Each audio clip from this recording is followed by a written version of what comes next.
After the latest patch, we have a buff on Lux, Swain, Taric and Ahri, and that's the main reason why Lux Sorcerer is by far one of the strongest comps at the moment and is now a solid S tier comp. Here is all you need to know about the comp and a step-by-step guide on how to play it. Your standard level 8 board would look like this, having 6 in the Sorcerer trait with Lux and Ahri as the main carries, Taric as the main tank, Swain, Jarvan and Shen does of course give us more frontline, but do also give us the trait Bastion, Demacia and Strategist. Sona will give us Multicaster and Demacia, and Vel'Koz give us Sorcerers and Multicaster, and is also a unit that we will use for the start of the game if possible, but I will go over that in just a second. When it comes to items, the first thing we want to look at is a Sorcerer emblem, but do we already have that? The next thing we're going to look for is items for Lux. Blue buff is the new best mana item on her, but Sojourn is fine too. Then we'll add in a damage item, that could be Dual Gauntlet in the best case, but we can also use items like Guardbreaker, Giant Slayer or even a healing item like Gunblade. The last item will be a Radiant item from Demacia. Whenever we find Ahri, we'll put similar items on her. Blue buff is really strong, and from here you just want to add in 2 damage items like Dual Gauntlet and Giant Slayer. You can also use the crit combo like Dual Gauntlet and Guardbreaker, but try to prioritize a mana items first if possible. For the frontline, we'll try to prioritize Ionic Spark and Sunfire Cape, which will go on Taric. Sunfire Cape is one of the best early game items, and it does also give us anti-heal. Ionic Spark is for shredding, magic resist, and we do want one of those items every time we play an AP comp. Other items that can give magic shred is Static Shift, but remember it does take a few auto attacks from the holder before it shreds, and Lux will cast instantly. That means we will get Ionic Spark over Static Shift if we can every time. Ionic Spark and Sunfire Cape is great slams as well, since the components that we use we don't really need for the backline units except for the rod. The last item on Taric will be a tank item,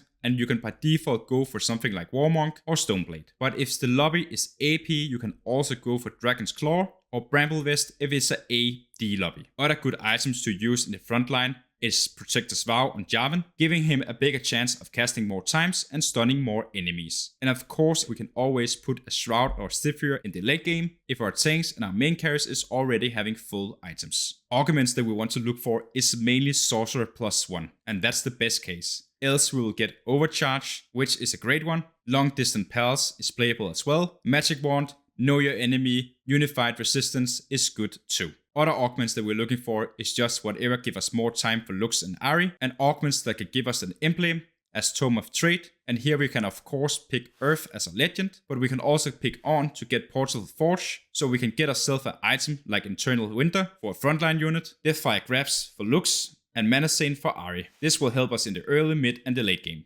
Other options is to run Azul to get a faster level 8. I have to mention we will get a lot more out of this comp if we get an emblem, but I will also show you how to play the comp without one. We want to play a standard leveling pattern, meaning that we most likely will go level 4 at 2-1, level 5 at 2-5, level 6 at 3-2, level 7 at 4-1, and level 8 whenever it fits our game. We want to start the game by playing the best board we can, to preventing losing too much health, and the best early game board will probably be playing around Void and adding in a Bastion unit, a Bruiser unit or Sorcerer unit. At stage 2-5 we can go level 5 and add in the best case Taric, since it both gives us Sorceress and Bastion trait, and we do also need him later in the game, since he is our main tank. And that means we can already think about moving the items over. Other option would be put in units like Poppy to get the Bastion trait, or we could also put in units like Orianna to get Sorceress, but do you get Taric, that will be the best case. Just before we are hitting stage 3-2, we want to make sure that we have Sorcerer trait active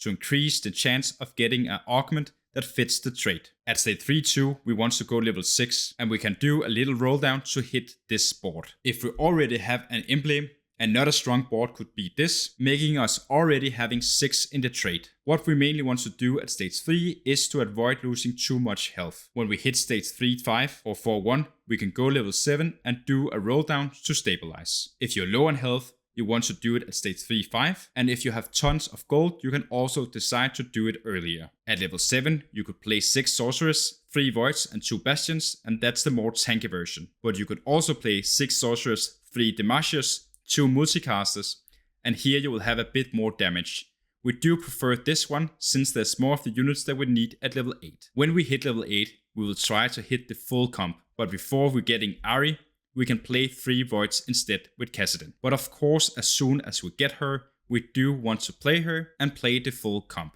Do we get to level 9, we can play for 3 Ionias with Karma and Shen. That's the preferred option if we have a strong Ahri, and else we can always decide to go for 8 sorcerers and play the board like this. One thing you should be aware of is that you can also play a version where you play Vel'Koz 3 as the main carry. This isn't as consistent at Lux 2, so we will always try to go for Lux 2 by default, but do you get a lot of Vel'Koz units at your roll down at stage 4, Vel'Koz 3 will be better than Lux 2. You will play it in the same way and give the items to Vel'Koz instead of Lux. We will also try to get Sona to 3-star, give her Sojourn and a Radiant item. Do you also have an emblem, you can play most of the comp at level 7. When you hit Vel'Koz 3, you can go level 8 and add in Shen as normal. Alright, let's say we don't have an emblem. The early game will be played as before, but when we get to level 7, it will change a bit. Now you have a few options. If you play 6 sorcerers and 2 strategists, you will find out that it's not really stable. And as an alternative, you can do something like this. We decide not to put Yavin in,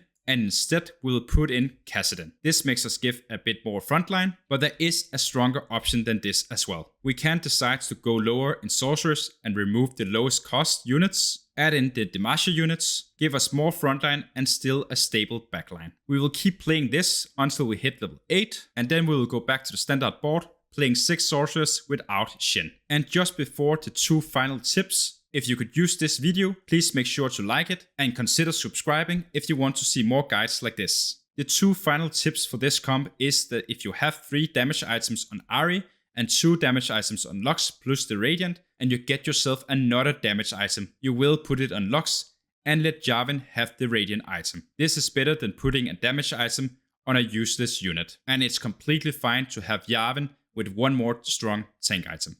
The second thing is how we're gonna put up our units. If we're playing against a player who have a strong Darius as the main carry, we want to play Lux in the straight line down from him. That means Lux will target him first and kill the strongest unit. In this meta there's also Akshan, who is a sniper and trying to hit the furthest away unit. That means we will never put our main carriers in the corners and always put another unit over there to soak up the damage. That was all for now.